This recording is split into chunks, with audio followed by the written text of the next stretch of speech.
Please welcome to stage Robert Buscemi.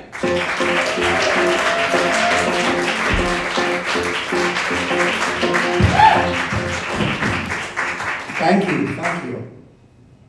So yes, my name's Robert Buscemi. I'm getting to be a pretty big deal here in Hollywood. My manager called me just this morning and told me about this article that just came. Manager, I say manager, it was my cat. Told me about this article that just appeared today, this morning, in the Orange County Picayune Chronicler, Telegraph, Herald, Vicissitude. They want to call me stand-up's answer to Eleanor Roosevelt. And I just don't know if I can live up to that standard. But they got wind, Hollywood got wind, the powers that be, that I finished writing a book, and they're interested in having me, pitch ideas now. If you're interested, it's called my book. It's a men's empowerment book. It's called Eunuchs, Unitards, and You, Using Yoga to Unlock the Secrets of Each Man's Ghost Vagina. So yeah, I'm looking for a publisher. I'd settle at this point, I'd settle for a typewriter. It's just scrawled in crayon on the backs of like 30 cereal boxes lying around my apartment. And I don't even live there anymore. I'm a beach bum. Yeah, they got me pitching stuff. And in this town, pitching anymore, all it means is pitching reality shows. So the other day, I'm at a big pitch meeting at the Cartoon Network, Paramount Studio, TriStar Pictures, Warner Brothers lot, NBC Uni, and they bring me up to the meeting on the golf cart, and check out this pitch. I think it's good for a reality show. It's called Extreme Home Makeover.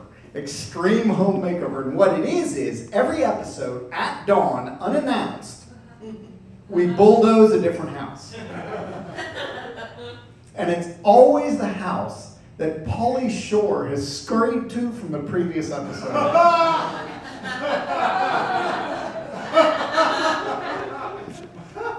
I thought it was great. They weren't buying it. They weren't having it. And first rule in Hollywood, as many of you I'm sure know, don't let them end the meeting. If the meeting is going south, check your watch, whatever you have to do, and get the hell out of there. And this is my strategy, so use it if you have to, but give me credit afterwards when you tell it to your buddies. But my all-purpose meeting-ending strategy, I stand up, I look everybody in the room in the face, and I say, you people know nothing of the sea.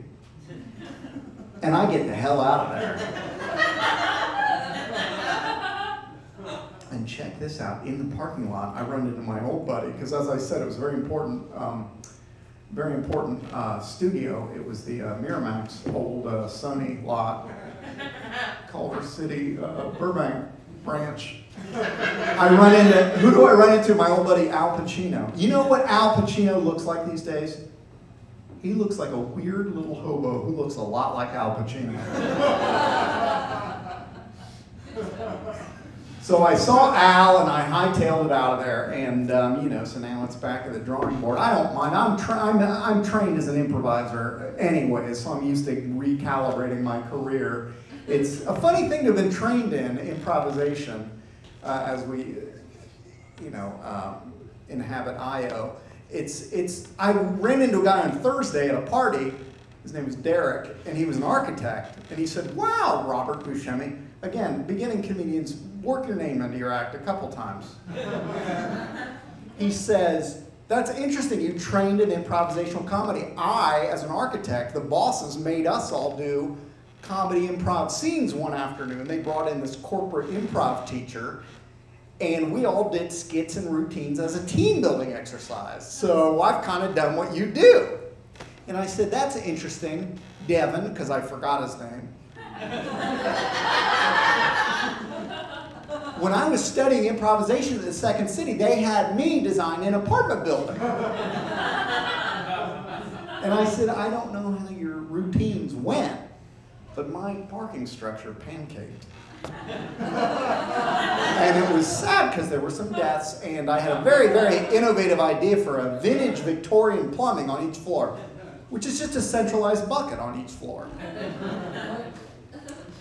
And so I'll probably go back to my first showbiz love, which is performing music. A lot of people recognize me. I fronted for a number of years, a very popular Christian rock band. We were called, oh, for Christ's sake. Probably our biggest single, Abstain the Sheets. And then, of course, I went on to front a very popular cover band. We were one of those cover bands. We covered exclusively the music of one other band, a tribute band, you'd call it. But we covered exclusively the music of the band. Well, actually, we covered the music of a band that themselves covered the music of the band Yes. So we thought we'll call ourselves No. That'd be funny, right? You No. And we covered, but No Dice, that's the name of the band that we covered. They beat us to that name. They're already No. So we cover the music. So we couldn't do that. So we thought, all right, fine, you can have that. We'll call ourselves Maybe. Oh, that was clever. Again, nothing doing. That's the name of the band that covers us. So we finally wound up going with, Just Go Ask Your Father. Which we thought was very clever. So yeah, now I'm back to just typing scripts at a coffee shop, which is, I complain, but it's pleasant. You work on your scripts on your laptop at a coffee shop, and you make friends with your neighbors, and it's pleasant. You show up every day, and you can kind of ask your neighbors, you mind keeping an eye on my laptop while I go out and get a, whatever you have to do to leave your station for a minute, and they always oblige, and I've gotten so I'll reward them. I'll say, look, while I'm gone, I can play a little pornography on my computer. And I live in a very, very diverse neighborhood, so I don't like to make any presumptions. I don't know, and I tell them flat out, whatever gay, straight, bi, I can accommodate. I have any fetish you might harbor, I got a pretty big hard drive. And so they, call their audible, and I like to think that they get a kick out of it when they realize when I'm up ordering my 4th or 5th bran muffin, whatever it is, of the day, I like to think they get a kick out of it when they gradually are watching the film and they realize that whatever genre and subgenre they've selected, the star of the little picture is always me. And I think that's my central message here tonight. The star of the little picture, Hollywood, it's always me. Listen, if anybody can think of any ways to improve my act, you can always email me.